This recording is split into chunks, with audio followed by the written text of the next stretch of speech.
I don't even know what greeting to use. Salutations. um, so I just wanted to come on here. I felt it deeply in my spirit that this is just something that I need to say. This is a story that I need to tell because a lot of you are in situations that you want to get out of and you have no idea how to get out of. And the bulk of my story, really, and why I've been experiencing everything that I've been experiencing is that um, I was initiated into something really I don't have the language to explain. Many people, call it the Illuminati. Many people call it, a cult of some sort. So this happened to me when I was a child. Um, yeah. So what I remember is like a bath ritual being done, and that's what God showed me. At least let me say, like a ritual being done. Where I was abandoned for some time in like this dirty bathtub, and yeah, I believe that was how I got to being used by, I guess, my adoptive family, the people that I call my family, the people that I've called my family for a while. And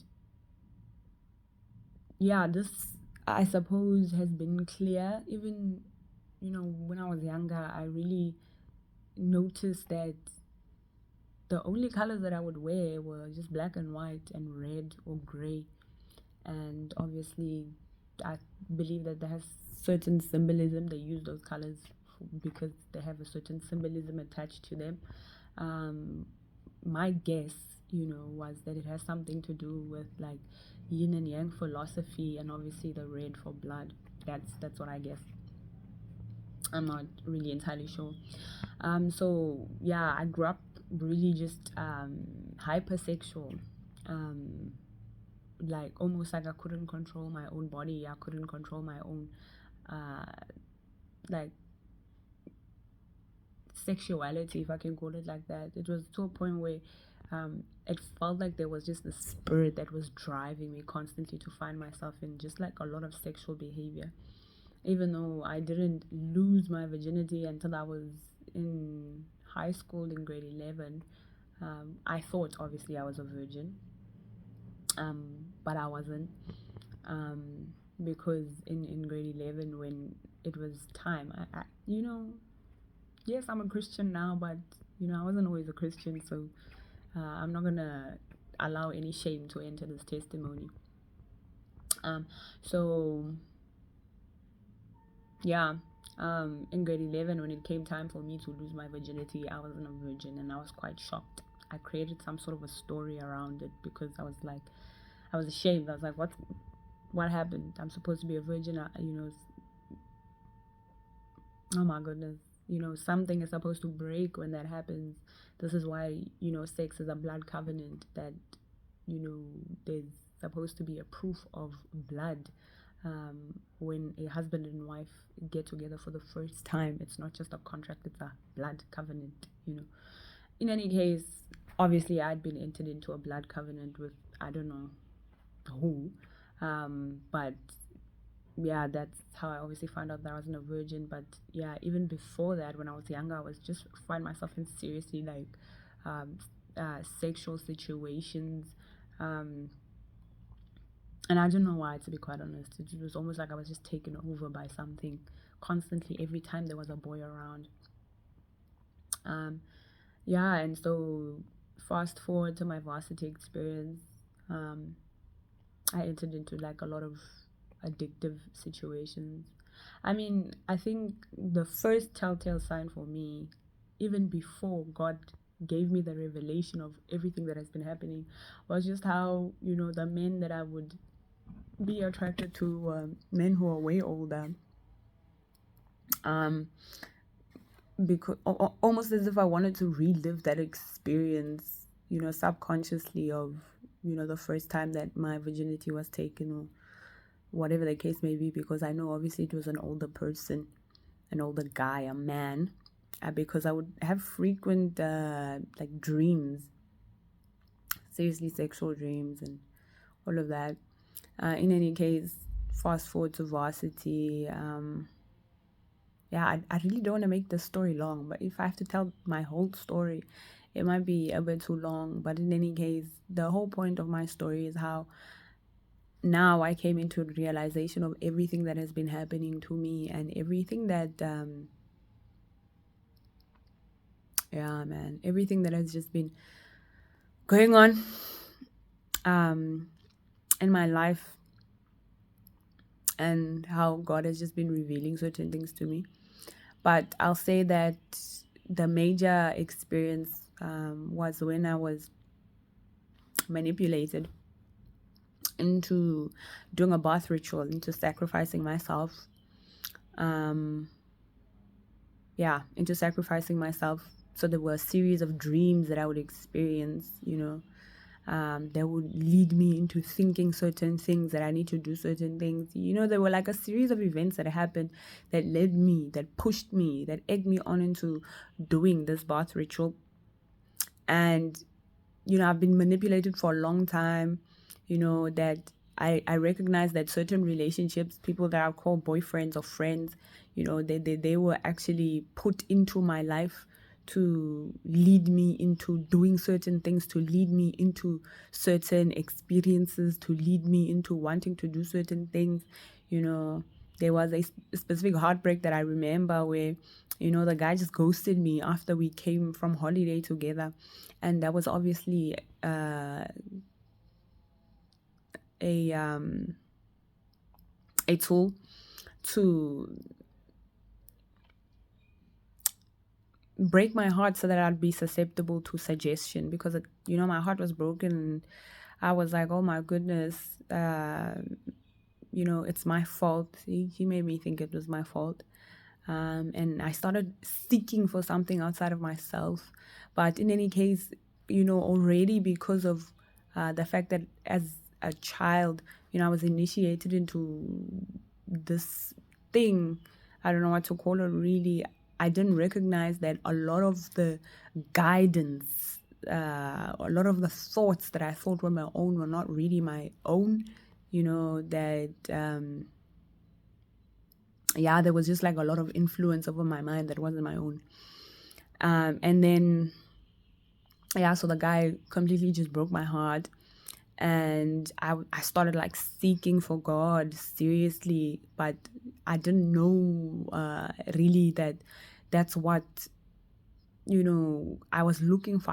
I started looking for something outside of myself. I started getting into like self-improvement, meditation, journaling, and that led me down a rabbit hole of studying about chakras and, the moon and moon rituals and not necessarily moon rituals, but like how moon water is supposed to charge up crystals, and how, on a full moon you're supposed to do a cleansing, whatever you're supposed to do, a cleansing, ritual, and how you're supposed to, I'm trying to think of a lot of things, but there was a lot. Essentially, I didn't recognize at that point that I was being initiated into being a witch, that I was being initiated into paganism, that I was being initiated into, full-blown witchcraft. Because at that point, like tarot readings and, worshipping the stars and all of that, horoscopes, and fully like, because of the kind of person that I am, that when I get into something, I just fully want to get into something. So, what happened is that really there was a deep dive where I just, I started, getting into horoscopes and birth charts and wanting to know my birth chart, because I wanted to understand myself and I wanted to improve. I wanted to get better, because there was this thing that was looming over my head, a constant whisper in my mind that, I wasn't worthy of love, and this is why this guy left me, because yeah, because it was my fault. I didn't realize that it was a plot this whole time. And then so this was 2019 when this happened. I met him in 2018. And yeah, so I started getting into this deep dive, but then also there was like addiction in my life. I used to get high every day. I used to smoke marijuana every single day because my heart was just broken. And of course, he knew which buttons to press because obviously, him coming into my life, he knew exactly who I was. I didn't know that he knew who I was. I didn't know that he was sent to me. I didn't know that he was an agent, you know? I didn't know that I was part of this constructed reality and that he was part of it and that he was just sent. Make sure she gets high. Make sure she, make sure she's a lesbian. Make sure she likes women. Make sure she does cocaine. A lot of it, I'm glad that there was like just resistance that, even in all of these practices that I was doing, I still had some clarity in the things that I didn't want. I think what they underestimated is the fact that I was like, I really want to get married, and the reason why I stayed with this guy for so long. And they knew obviously that I wanted to get married because they program you in a certain way that they know exactly what you fear, and they know exactly how they're going to trigger you, how they're going to put you in a mental prison, the things that you fear, because they know what they programmed into you. They knew what they programmed into me as a child. That in that time where they abandoned me and they programmed the fear of sounds, a fear of, because again, they also knew my destiny, they knew my gifts, they knew the things that God had put within me, because obviously these people, they consult spirits, and the spirits, this is what you're doing when you study your horoscope, this is what you're doing when you study your birth chart, when you busy with the stars. Those are spirits. They are called heavenly hosts, right? These are the heavenly hosts that rebelled against God. And so they obviously have certain information that, I don't really want to get into that in this video, but that's exactly what happened.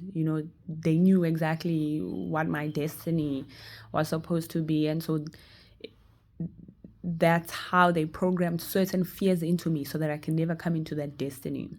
So, for example, I love music. I have an ear I have an ear for music, and what they did is they just bombarded me with a lot of auditory kind of like loud noises as a child, and then that created a fear, of sounds. That's not the point.